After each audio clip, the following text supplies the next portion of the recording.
Hello, I'm Gil Zilkha. Welcome to my channel, Essential Classical Music, where we look at the best recordings of the standard classical music repertoire. This video is taken out of my larger video on the great conductors and their best recordings. I hope you enjoy it.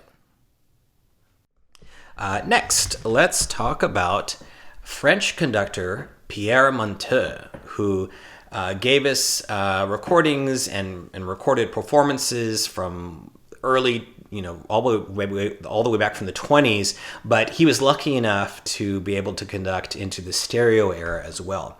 I'm going to start with a recording that comes from the 50s. It's a mono, there's a mono and a stereo, and these are works that he premiered in the early 20th century when he conducted for the Ballet Russe in Paris. And that, of course, is Stravinsky's Rite of Spring and Petrushka.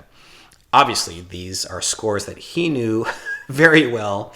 And Monteux, he was a conductor who really, he was very disciplined, but also he had great warmth and he had a great sense of spontaneity. And that's especially what you hear from these. The color and the excitement comes out.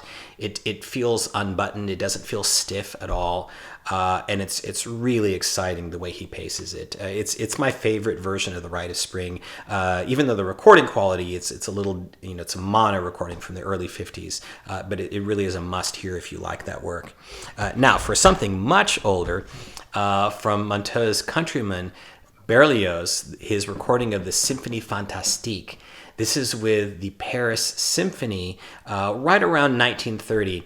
Very dim sounding, and obviously not the last recording of that work you want to hear. You want to hear all the orchestral splendor. But what Monteux brings again is that feeling of unbuttoned spontaneity. This just sounds like a fun romp through the music. It really, once you get past the sound quality, it really holds your attention throughout. And again, a great example of his conducting. Now, for something in much better sound, really almost demonstration sound for its time, we have his recording, his iconic recording of Ravel's Daphne et Chloe from, I think it was like late 50s, right around 1960. Just beautiful sound and very, very sumptuous and warm performance, very colorful. Another work that he started out as a ballet specialist in the early 20th century, so this was completely up his alley, and he just really illuminates the score. And then finally, another French composer that he pretty much gave us a definitive version of, and that's with the Chicago Symphony in the Franck Symphony in D. Very good sounding stereo recording, and this again has very good color, very good, very beautiful nuance and insight from Monteux. So a wonderful example of his art.